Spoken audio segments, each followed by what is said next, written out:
El título de la predicación de hoy es Sembradores de la Palabra. Y vamos a leer Marcos capítulo 4, versículos del 1 al 20. Lo voy a leer en la Nueva Versión Internacional. Dice: de nuevo comenzó Jesús a enseñar a la orilla del lago.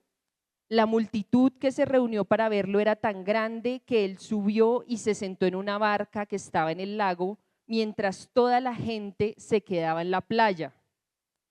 Entonces se puso a enseñarles muchas cosas por medio de parábolas. Y como parte de su instrucción les dijo: pongan atención. Un sembrador salió a sembrar. Sucedió que al esparcir él la semilla, una parte cayó junto al camino y llegaron los pájaros y se la comieron. Otra parte cayó en terreno pedregoso sin mucha tierra. Esa semilla brotó pronto porque la tierra no era profunda, pero cuando salió el sol, las plantas se marchitaron y por no tener raíz se secaron. Versículo 7. Otra parte de la semilla cayó entre espinos que al crecer la ahogaron de modo que no dio fruto. Pero las otras semillas cayeron en buen terreno, brotaron, crecieron y produjeron una cosecha que rindió el 30, el 60 y hasta el 100 por uno. Versículo 9. El que tenga oídos para oír, que oiga, añadió Jesús. Cuando se quedó solo, los 12 y los que estaban alrededor de él le hicieron preguntas sobre las parábolas. A ustedes se les ha revelado el secreto del reino de Dios, les contestó, pero a los de afuera todo les llega por medio de parábolas, para que por mucho que vean no perciban, y por mucho que oigan no entiendan, no sea que se conviertan y sean perdonados. Versículo 13. ¿No entienden esta parábola?, continuó Jesús. ¿Cómo podrán entonces entender las demás? El sembrador siembra la palabra. Algunos son como lo sembrado junto al camino, donde se siembra la palabra. Tan pronto como la oyen, viene Satanás y les quita la palabra sembrada en ellos. Otros son como lo sembrado en terreno pedregoso. Cuando oyen la palabra, enseguida la reciben con alegría. Pero como no tienen raíz, duran poco tiempo. Cuando surgen problemas o persecución a causa de la palabra, enseguida se apartan de ella. Versículo 18. Otros son como lo sembrado entre espinos. Oyen la palabra, pero las preocupaciones de esta vida, el engaño de las riquezas y muchos otros malos deseos entran hasta ahogar la palabra, de modo que ésta no llega a dar fruto. Pero otros son como lo sembrado en buen terreno. Oyen la palabra, la aceptan y producen una cosecha que rinde el 30, el 60 y hasta el 100 por uno. Amén. Creo que muchas veces hemos escuchado o leído esta famosa parábola del sembrador. Vamos a ver qué quiere enseñarnos hoy el Señor a través de esta enseñanza. Miremos el versículo 1. El versículo 1 empieza diciendo: de nuevo comenzó Jesús a enseñar. El Evangelio de Marcos resalta que Jesús vino a enseñar con palabras y hechos lo que significa pertenecer al reino de Dios. Y no lo vamos a leer en este momento, pero ahí están las citas si quieren tomar nota. Marcos 1, 21 y 22, Marcos 2, 2 y versículo 13 y Marcos 4, 1, que es el que estamos leyendo en este momento. Jesús llama a sus discípulos entonces para que estén con él y aprendan de él a hacer lo mismo que él hace, predicar y sanar. Y esto sí quiero que los leamos. Marcos capítulo 1, versículos 35 al 39. Marcos 1, 35 y 39, unas hojitas ahí atrás. Dice: muy de madrugada, cuando todavía estaba oscuro, Jesús se levantó, salió de la casa y se fue a un lugar solitario donde se puso a orar. Y ahí está Jesús buscando su espacio en el secreto, ¿cierto?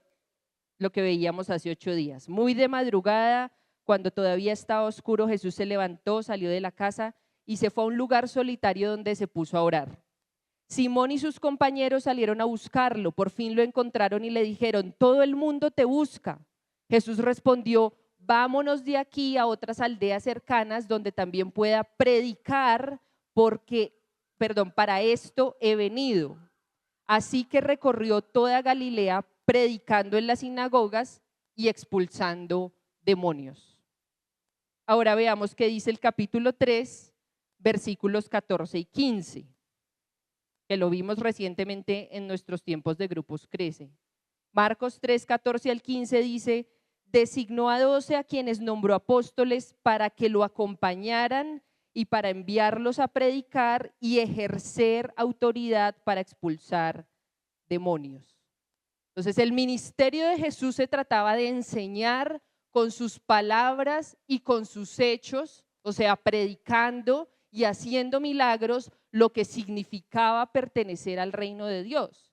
Y eso era lo que él quería que sus discípulos hicieran, lo mismo que él hacía, buscar ese lugar secreto para estar con el Padre todos los días, que es lo que leímos ahorita ahí en Marcos 1:35, pero también fueran a predicar y fueran a traer sanidad y libertad a los necesitados.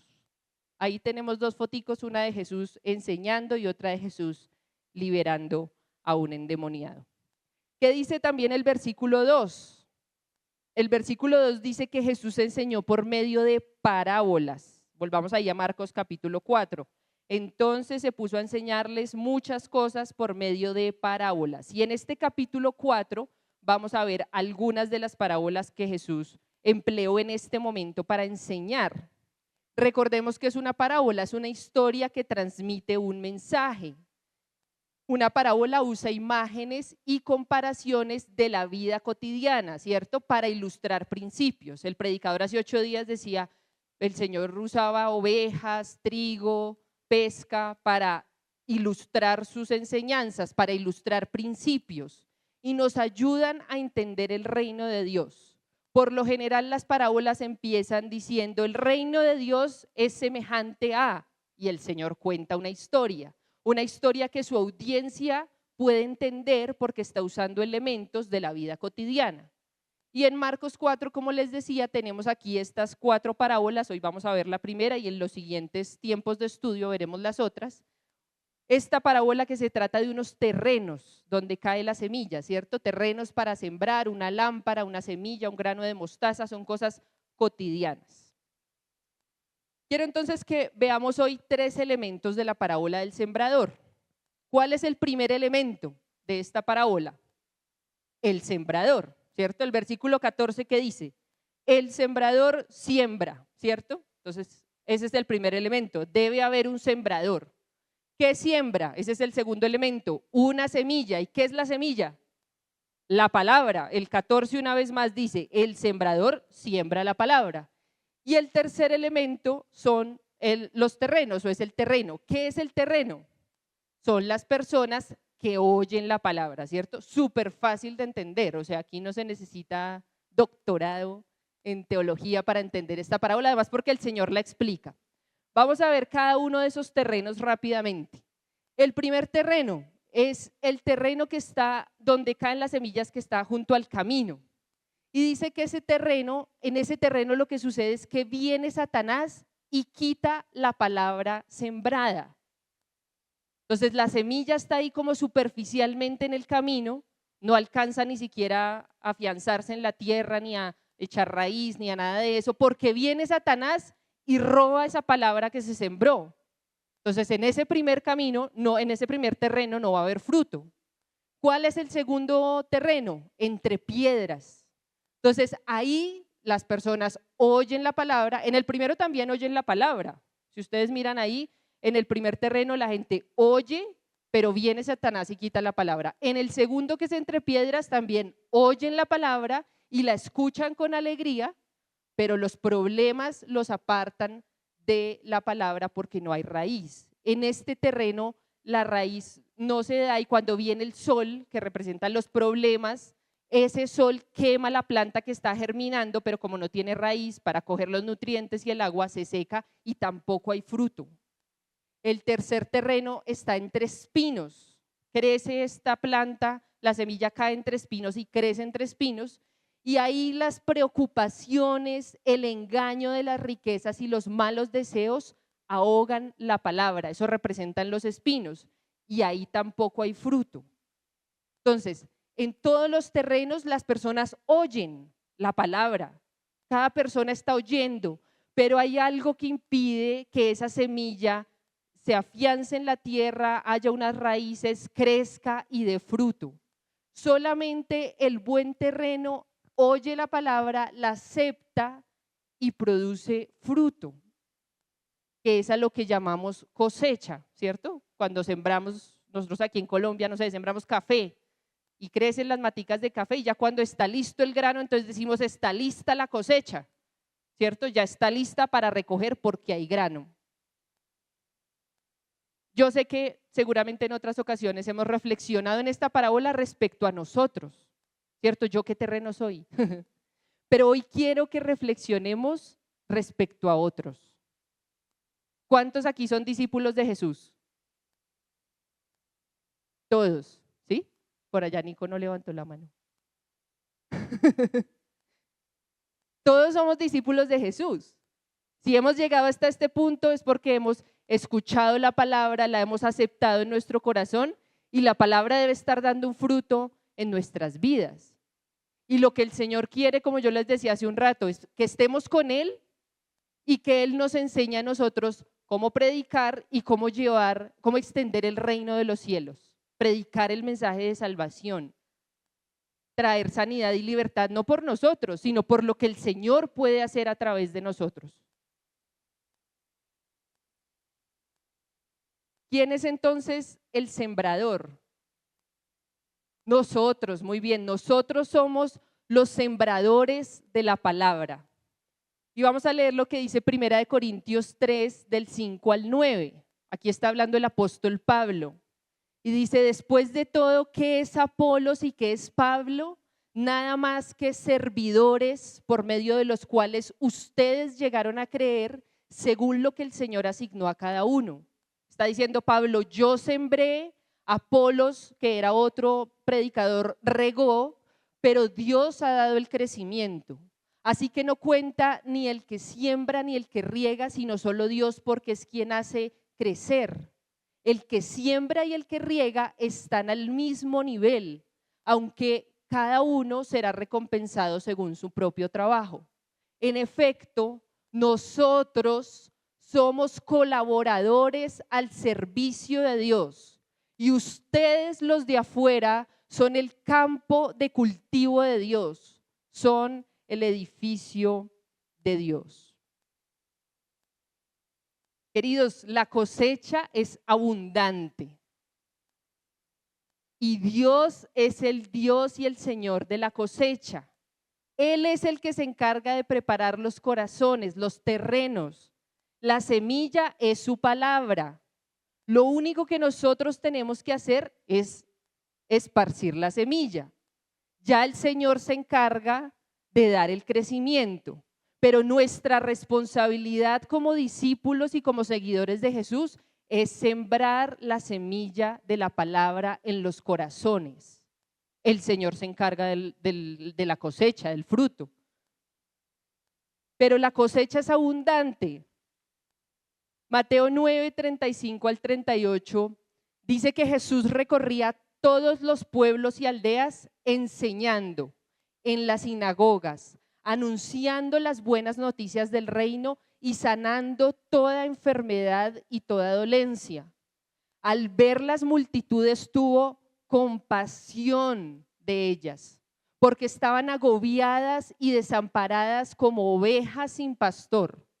La cosecha es abundante, pero son pocos los obreros, dijo a sus discípulos. Por tanto, pidan al Señor de la cosecha que envíe obreros a su campo. Tanto la cosecha como la semilla como los obreros son del Señor. Nosotros aquí, como discípulos de Jesús, pertenecemos al reino de los cielos. Y de ese reino el rey es Dios. Y Él es el dueño de nuestras vidas, de las vidas de las personas que están afuera, de su palabra, y es Él el que va a producir esa cosecha. ¿Qué espera el Señor de nosotros? Diligencia, ¿cierto? que seamos esos obreros que van a recoger esa cosecha que Él ya está preparando. Nos está llamando a sembrar. ¿Qué nos hará falta aparte de diligencia, queridos hermanos?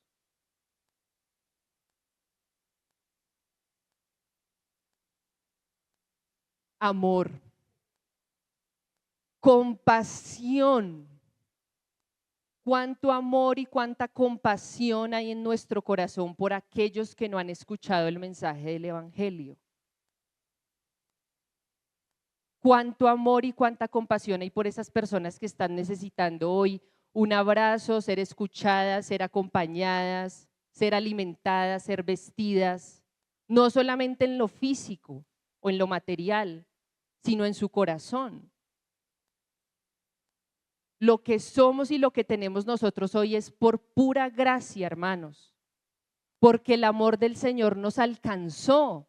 Nadie aquí ha hecho un mérito propio para obtener su salvación o para ganar el favor de Dios.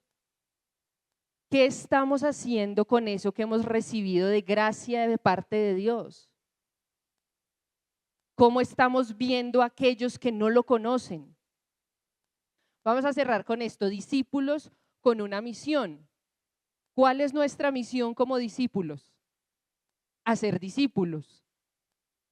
Mateo 28, 18 al 20 dice, Jesús se acercó entonces a ellos y dijo, se me ha dado toda autoridad en el cielo y en la tierra. Por tanto, vayan y hagan discípulos de todas las naciones, bautizándolos en el nombre del Padre y del Hijo y del Espíritu Santo, enseñándoles a obedecer todo lo que les he mandado a ustedes. Y les aseguro que estaré con ustedes siempre hasta el fin del mundo. Nuestra misión como discípulos es hacer discípulos. Si yo soy discípulo de Jesús, mi misión es hacer discípulos. Hacer discípulos no es solamente misión del pastor o de los líderes, es misión de cada creyente, de cada persona que es llamada a ser discípulo de Jesús. Ahora, eso no lo hacemos en nuestras fuerzas, lo que yo les decía hace un rato, el Señor está con nosotros, nos ha dado a su Espíritu Santo, tenemos su gracia y su amor para hacer discípulos. ¿Qué es hacer discípulos, hermanos queridos? ¿Cómo se hace un discípulo? ¿Cómo hizo Jesús discípulos? Viviendo con ellos, pasando tiempo con ellos. Jesús estableció relaciones. No es suficiente con que yo le diga un día a una persona, mira, Dios te ama, porque de tal manera amó Dios al mundo que ha dado a su Hijo unigénito para que todo aquel que cree, ya, chao, hasta luego, hice un discípulo. Eso no es un discípulo, o eso no era lo que Jesús hacía. Hacer discípulos es establecer relaciones para mostrar el amor, la gracia y la verdad del Evangelio. El único evangelio que salva. Entonces, eso es hacer discípulos. Ahora el Señor dijo, vayan y hagan discípulos, bautícenlos, o sea, sumérjanlos en el Padre, en el Hijo y el Espíritu Santo y enséñeles ¿qué? A obedecer. Primero enséñenles a obedecer. ¿Qué significa eso? Que yo debo mostrar con mi vida cómo obedecer los mandamientos. No es suficiente que yo le diga a una persona, mira, no matarás, no robarás, honra a tu padre, a tu madre, tatatín, tatatán, ya. Pero yo no estoy viviendo eso, ni le estoy mostrando a la persona cómo se hace. Lo que el Señor dijo es, enséñeles a obedecer lo que yo les he mandado. O sea, ustedes con su obediencia enseñen a otros a ser obedientes. Entonces, ahí está para que estemos meditando en eso en esta semana.